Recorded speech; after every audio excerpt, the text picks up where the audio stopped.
Oke, baik. Selamat pagi teman-teman. Pagi. Terima kasih untuk waktunya. Kita semua sudah berkumpul.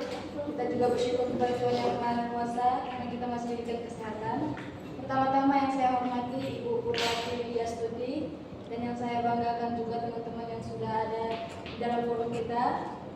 Di sini kita akan mendengarkan presentasi dari kelompok 13, kelompok 14 mengenai akuntansi perkebunan. Saya harap teman-teman bisa memperhatikan dan menyimak agar teman-teman juga memperoleh ilmu yang teman-teman yang akan menyampaikan materi-materinya.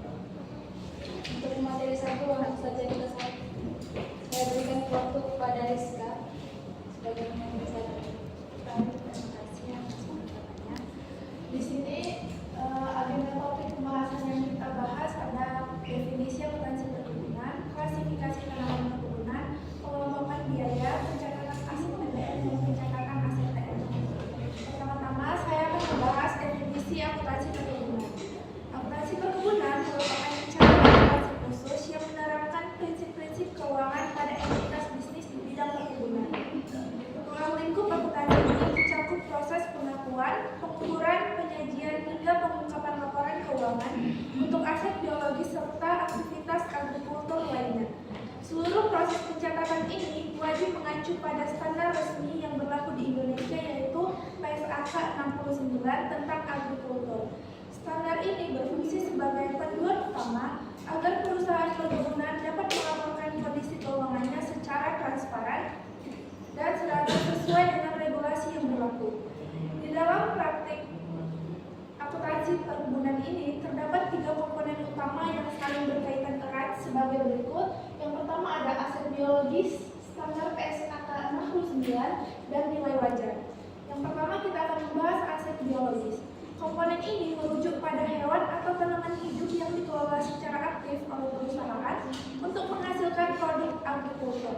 Karakteristik unik dari aset ini adalah adanya proses transformasi biologis seperti pertumbuhan pohon kelapa sawit atau karet yang nilainya terus berubah seiring berjalannya waktu hingga masa panen tiba. Selanjutnya itu ada kedua, standar PSAK 69. Standar ini secara khusus mengatur perlakuan akuntansi untuk setiap perubahan fisik dan nilai pada aset biologis tersebut. Dengan adanya regulasi ini, perusahaan memiliki acuan yang jelas mengenai kapan sebuah tanaman atau hewan mulai dicatat sebagai aset serta bagaimana hasil panennya harus dinilai dalam laporan keuangan. Yang ketiga ada nilai wajar atau fair value. Metode ini digunakan sebagai dasar pengukuran aset biologis, di mana nilai aset ditentukan berdasarkan harga pasar saat ini dikurangi dengan estimasi biaya untuk menjualnya. Biaya penjualan tersebut mencakup pengeluaran langsung seperti ongkos pengangkutan ke pasar, komisi broker, dan biaya transfer komoditas agar aset tersebut siap dijual. Baik, pada slide selanjutnya saya akan menjelaskan mengenai klasifikasi tanaman perkebunan. Berbeda dengan perusahaan yang lainnya, di perkebunan ini klasifikasi tanamannya itu terbagi menjadi 2, yaitu TBM dan juga TM.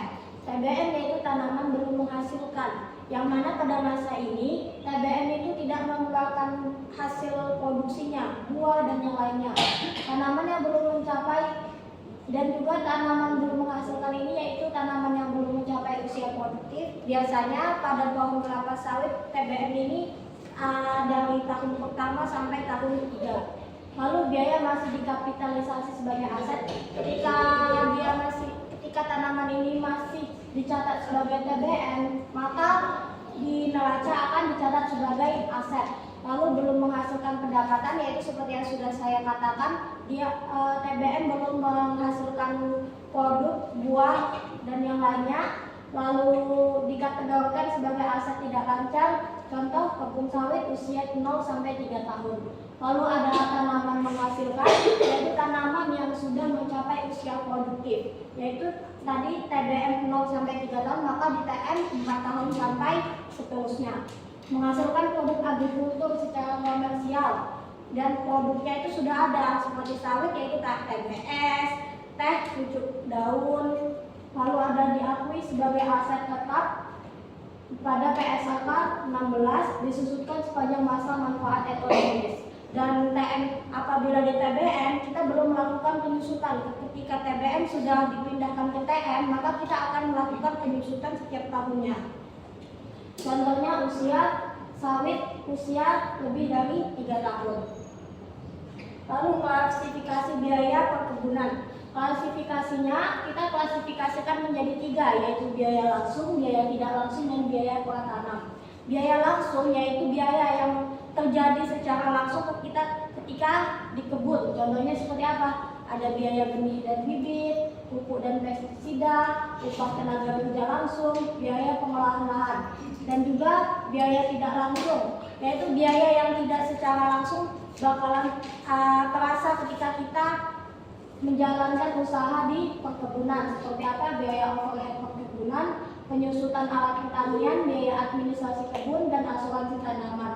Lalu ada biaya pratanam, yaitu biaya yang dikeluarkan sebelum kita melakukan penanaman bibit, yaitu ada land clearing dan pembukaan, pembersihan lahan dan pembukaan lahan, pembuatan jalan kebun, drainase dan irigasi, pembuatan jalan air, dan biaya persiapan lahan.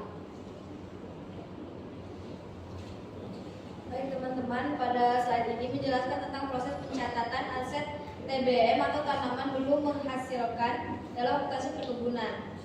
Tahap pertama yaitu perolehan bibit. Saat usaha membeli bibit, pencatatan dilakukan dengan mendebit akun TBM dan mengkredit kas atau hutang. Kemudian tahap kedua yaitu biaya pemeliharaan. Biaya seperti pupuk, perawatan, dan tenaga kerja kebun dikapitalisasi ke akun TBM karena masih memberikan manfaat di masa depan. Kemudian yang ketiga yaitu biaya overhead. Biaya tidak langsung seperti pengawasan atau operasional kebun juga dialokasikan ke TBM agar seluruh biaya pengembangan tanaman dapat tercatat dengan lengkap dengan debit TBM dan kredit biaya overhead. Tahap terakhir yaitu transfer ke TM atau tanaman menghasilkan. Jika tanaman sudah siap menghasilkan, maka seluruh saldo TBM dipindahkan ke akun TM dengan mendebit akun TM dan kredit TBM.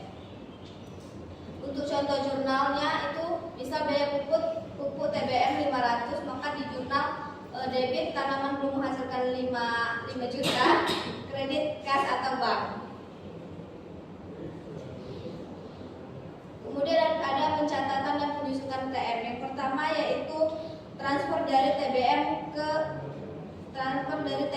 TM. Ketika tanaman sudah mencapai usia produktif, semua biaya yang selama ini ditumpuk di akun TBM dipindahkan ke akun TM. Jurnalnya yaitu debit tanaman menghasilkan dan kredit tanaman belum menghasilkan. Artinya, aset yang tadinya masih dalam proses tumbuh sekarang resmi diambil sebagai aset tetap yang siap digunakan untuk menghasilkan pendapatan. Kemudian ada penyusutan TM. Karena TM sudah jadi aset tetap, maka wajib disusutkan seperti aset tetap lainnya. Penyusutan dicatat setiap akhir periode akuntansi, mencerminkan penurunan manfaat ekonomi dari tanaman seiring berjalannya waktu. Jurnalnya yaitu beban penyusutan TM dan kredit akumulasi penyusutan TM. Kemudian yang terakhir yaitu pemberhentian aset. Di sini dilakukan pemberhentian aset, nilai buku yang tersisa diakui sebagai kerugian. Jurnalnya yaitu akumulasi debitnya akumulasi penyusutan TM, kerugian pelepasan TM, dan kreditnya tanaman menghasilkan. Kerugian muncul karena tanaman sudah tidak bisa memberi manfaat ekonomi tapi nilai bukunya belum nol.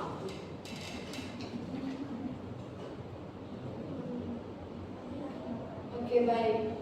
Teman-teman kita sudah menyampaikan materi-materi yang cukup jelas dan bisa teman-teman baca pada PPT yang sudah dibagikan. Bisa diklik lagi, dan kami di sini akan menyediakan membuka sesi pertanyaan sebanyak 3. Bagi teman-teman yang ingin bertanya, boleh angkat tangannya. Oke, kepada Sister Irin.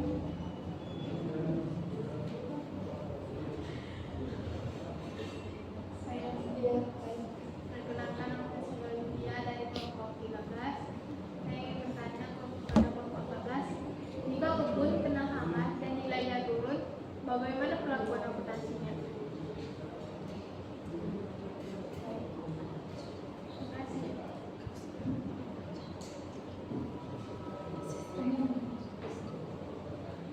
Perkenalkan, nama saya Yudi Panjula, saya dari kelompok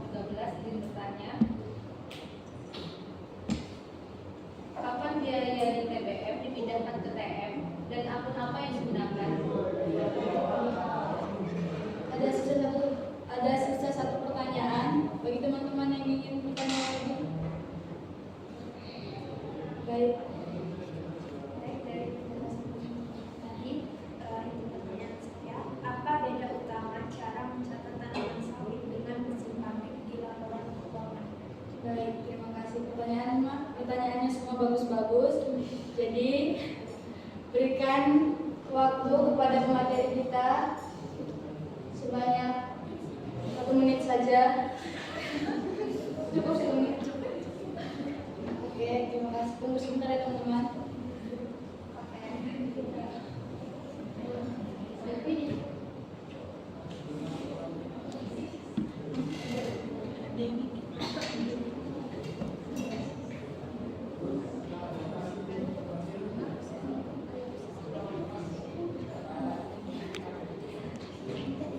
Oke, baik teman-teman. Karena pemateri kita sudah mendapatkan jawabannya, berikan waktu mereka untuk menyampaikannya. Dan kepada penanya mohon disimak supaya bisa memahami jawaban dari pemateri. Silakan. Tadi jawaban dari Mbak Oli, jika kebun terkena hama ya. Nah, jika kebun itu terkena hama, maka kita akan menurunkan nilainya. Tapi di masa mendatang kita akan melakukan perawatan seperti pemupukan agar dia kembali menjadi seperti semula. Dan apabila nilai tanaman itu kembali seperti semula, maka kita akan kembali menaikkan lagi. Sebelum penurunan kita kembalikan lagi ke nilai awalnya. Lalu kita juga mencatatnya, kita mencatat di ketika terjadi penurunan nilai, kita catat di jurnalnya seperti ini.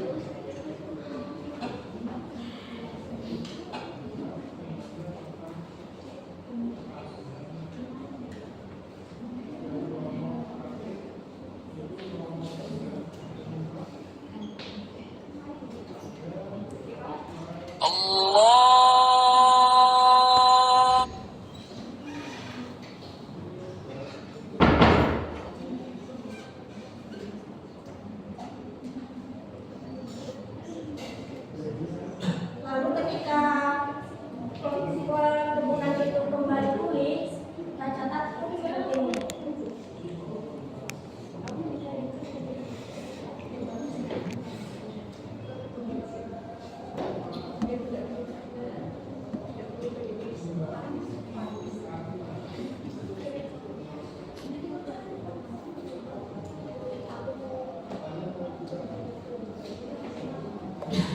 Ketika penurunan nilai kita catat di sisi debit, kemudian penurunan nilai di kredit aset biologis. Ketika pulih kita catat, kita debit lagi aset biologis dan mengikuti laporan pemulihan penurunan nilai. Sampai di sini bagaimana, Mbak? Oke, baik. Karena penanya satu sudah cukup paham, kita lanjut ke penanya kedua. Silakan dijawab oleh Bella. Baik, untuk pertanyaan yang kedua itu kapan biaya di TBM dipindahkan ke TM dan akun apa saja yang digunakan? Jadi dipindahkan itu saat tanaman sudah menghasilkan dan siap dipanen secara komersil, biasanya umur 3-4 tahun. Untuk akun yang digunakan itu ada 2 akun, yaitu di debitnya tanaman menghasilkan dan kreditnya tanaman belum menghasilkan. Ya. Apakah cukup jelas? Oke, baik. Selanjutnya kita akan menjawab pertanyaan ketiga. Kepada Rizka diberikan waktu untuk menjawab. Baik, terima kasih. Saya akan menjawab pertanyaan dari Mbak Iis, yaitu apa beda utama cara mencatat tanaman sawit dengan mesin pabrik di laporan keuangan. Nah, untuk mencatat tanaman sawit itu adalah masuk ke dalam aset biologis di PSAK 69. Ini diukur dengan nilai wajar dikurangi biaya untuk menjual. Perubahan nilai wajar masuk ke dalam laba rugi. Sedangkan mesin pabrik ini termasuk ke dalam aset tetap dalam PSAK 16 dan diukur menggunakan metode model biaya, di mana harga perolehan dikurangi dengan akumulasi penyusutan dan dikurangi dengan penurunan nilai. Perubahan nilai ini umumnya tidak diakui kecuali ada evaluasi. Baik, bagaimana Mbak Iis? Sudah cukup. Baik, terima kasih untuk jawaban yang sudah diberikan kepada pemateri dan kepada penanya-penanya juga. Di sini presentasi kami sudah dicukupkan. Jadi saya akan memberikan kesimpulan. Kesimpulannya juga sudah ada di depan, teman-teman bisa baca. Tapi saya akan baca juga kepada teman-teman supaya lebih paham lagi. Akuntansi perkebunan adalah di mana mereka menerapkan prinsip akuntansi yang berbasis pada PSAK 69 dan PSAK 16 yang mengatur pencatatan aset biologis dalam usaha perkebunan. Tanaman diklasifikasikan menjadi TBM atau tanaman belum menghasilkan yang seluruh biayanya dikapitalisasi sebagai aset tidak lancar. Nah, namun kalau TM itu atau tanaman menghasilkan yang diakui sebagai aset tetap dan disusunkan secara periodik. Biaya perkebunan dikelompokkan menjadi biaya langsung, biaya tidak langsung, dan pratanam yang semuanya dicatat secara sistematis mulai dari fase TBM hingga reklasifikasi TTM saat tanaman memasuki masa produktif. Tujuannya apa? Tujuan utamanya adalah menyajikan informasi keuangan yang akurat dan andal sebagai dasar pengambilan keputusan bagi manajemen dan pemangku kepentingan. Oke, demikianlah kesimpulan yang sudah saya baca. Saya harap presentasi hari ini memberikan manfaat kepada teman-teman semuanya dan bisa diterima dengan baik. Langsung saja saya tutup dengan